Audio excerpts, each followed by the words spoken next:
From 140 years old to 149 years old, 3,542,000, 140 years old and beyond. Now we're really going, because we're looking to break the record by 25 years. People from 150 years old to 159 years old, 1,345,000. These are in the, by the way, these are in the computer files. This is what they do well. They're super. I asked Elon, who are these Doge people? He said they're super brilliant computer people and they love the country. It's simple. Wait a minute. People from 160 years old to 169 years, 121,000. So 160-year-old people. 170 to 179,000, 6,087.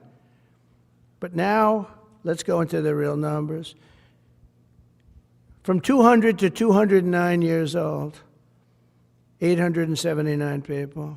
From 210 years old, I haven't met any of them. And if I did, I would bless them. I would worship the ground they walk on. 210 to 219 years, 866.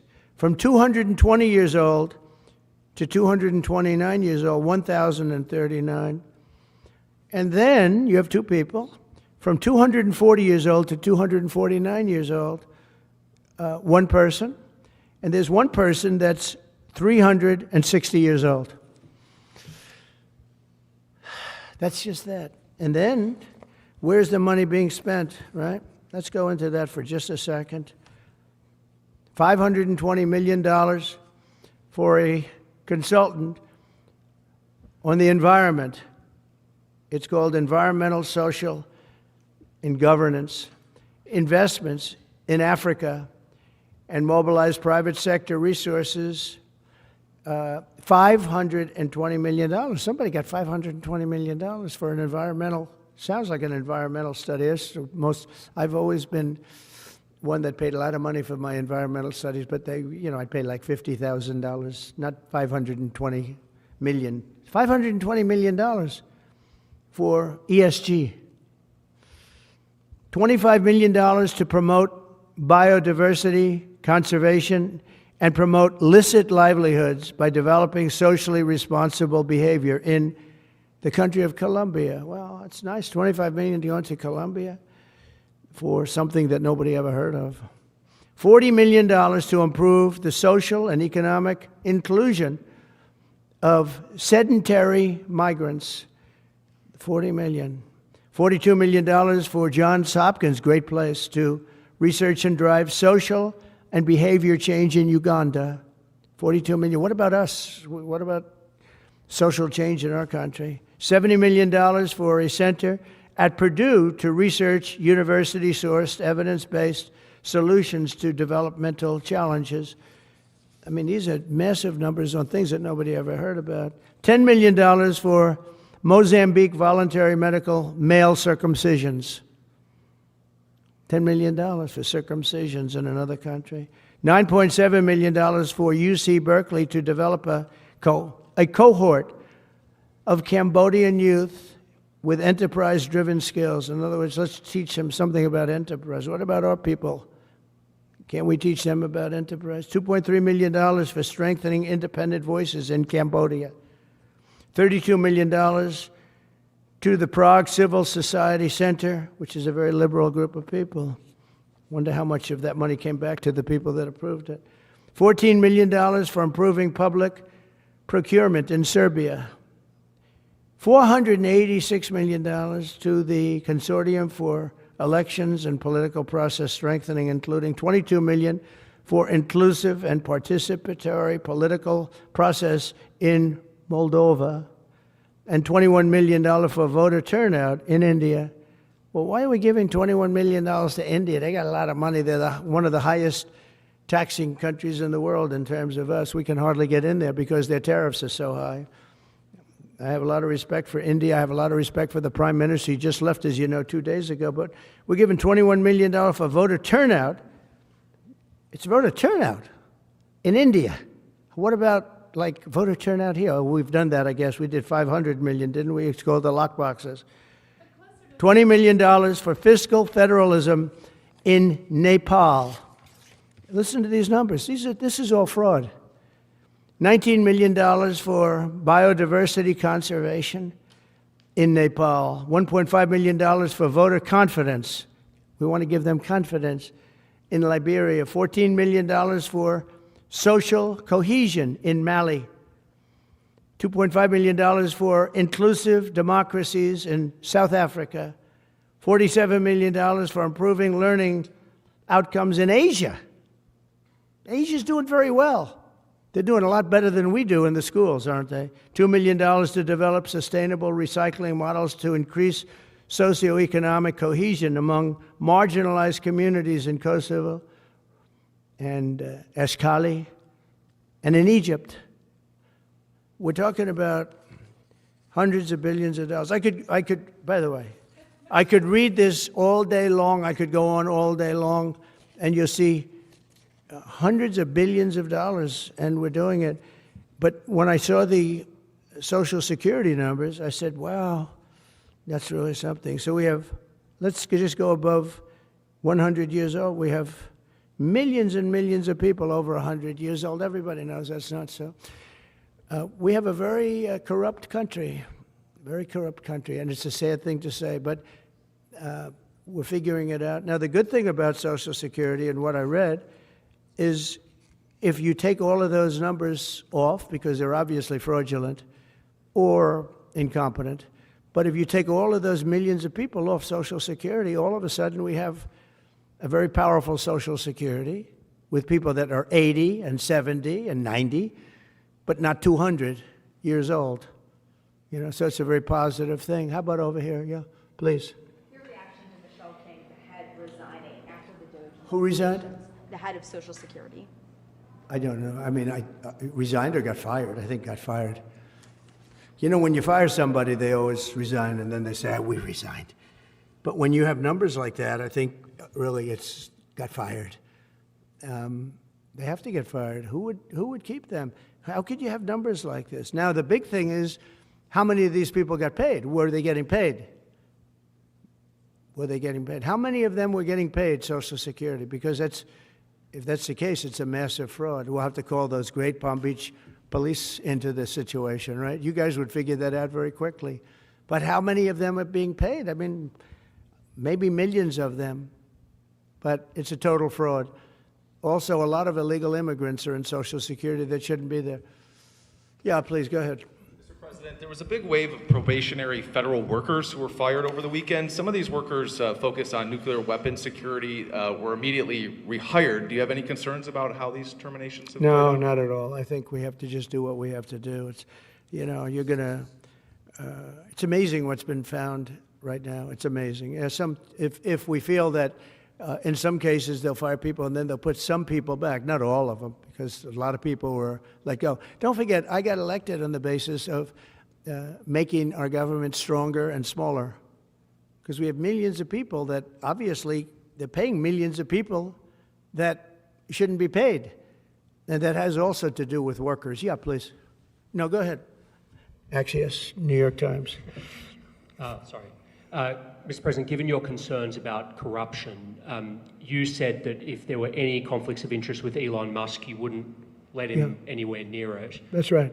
Doge and SpaceX employees are now working directly at the Federal Aviation Administration and the Defense Department, agencies that have billions of dollars in contracts with Musk's companies or that directly regulate his companies. How is that not a conflict of interest? Well, I mean, I'm just hearing about it, and if there is, and he told me before I told him, but obviously I will not let there be any conflict of interest. He's done an amazing job. They've revealed, in fact, he's going to be on tonight, a big show called Sean Hannity at 9 o'clock, and he's on and I'm on, and we talk about a lot of different things. And any conflicts, I told Elon, any conflicts, you can't have anything to do with that. So anything to do with possibly even space, we won't let Elon partake in that. Yeah, please. On immigration, sir, you said you would be sending the worst of the worst to Guantanamo Bay. What we're finding out is that there are a lot of low-risk migrants who don't have a criminal background who are also being sent. Are you thinking about this differently now? No, they're going to be brought back to their countries. And with some persuasion, every one of those countries, everyone in the, as you know, every country is taking the people back. So some of them are going to be brought back to, many of them, any of them that are low risk, as you say, are going to be brought back to their countries.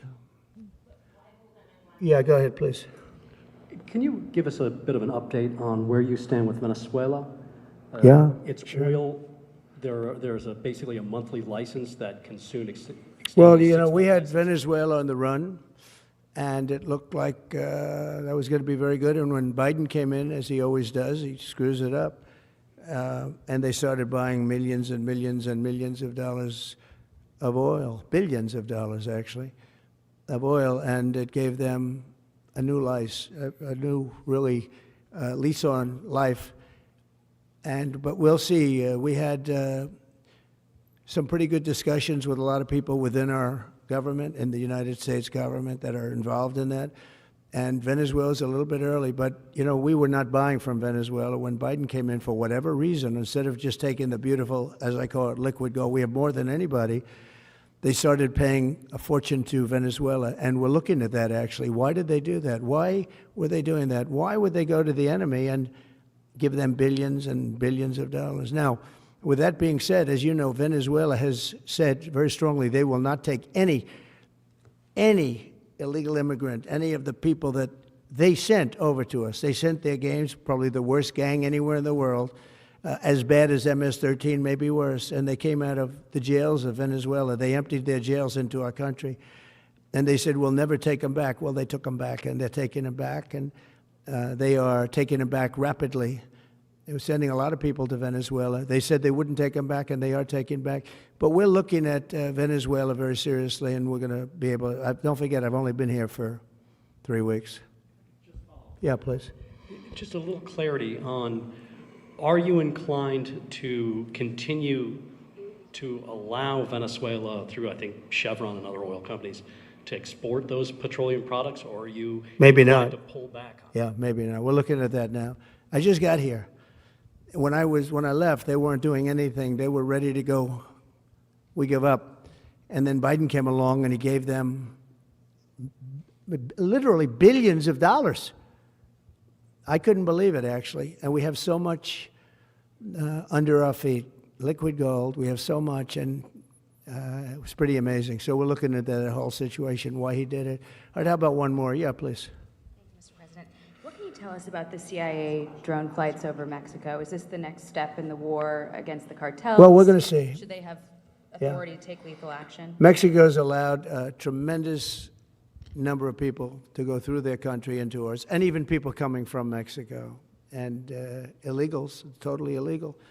They've allowed people to empty jails into Mexico and then let them come through with this totally ridiculous open border policy of the Biden administration. So millions of people have come in, and hundreds of thousands, and actually millions, are criminals. They came in from jails all over the world. They'd release them into Mexico, and they come into our country. And they also came in from Canada, by the way, large numbers through Canada. In fact, when we closed up the one border, they came in through the other border. So Canada is not an uninterested party. But I will say this, we're dealing with Mexico. I have a very good relationship with Mexico, but I think Mexico is largely run by the cartels, and that's a sad thing to say. And if they wanted help with that, we'd give them help.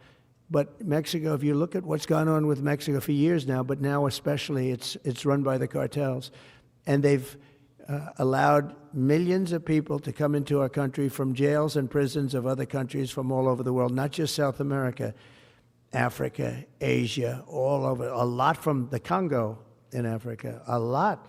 They opened their jails, they came in through Mexico, and we have some of the worst criminals coming in from the Congo and other places. So it's not just South America, and it's not just Venezuela, but they opened their jails. And you know, the crime rates in Venezuela and other places all over the world has gone way down. You know why? Because they've given us their prisoners, they've given us their drug lords and their gang members, and it's hard to believe that we accepted this. It's hard to believe that we allowed open borders, and we're taking in, you know, hundreds of thousands and millions of people coming in from all over the world that are absolute stone-cold criminals. In fact, 11,088 murderers, and many of those people have murdered more than one person.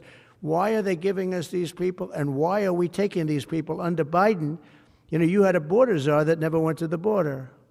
Happened to be a vice president, never went to the border, never called the border people. I call them all the time. I speak to them all the time. But here's the good news. We have the most secure border we've ever had right now. As secure and even more secure than I had it 4 years ago. And the Border Patrol is doing incredible. ICE is doing incredible. Tom Homan's unbelievable, and Kristi Noem has been just working very, very hard, very, very hard. And we have the best numbers we've ever had, and we're going to keep it that way. And we're going to find out how a thing like this could have happened to our country, because who would allow this to happen? What they've done to our country is so sad. Thank you very much. Thank you. Thank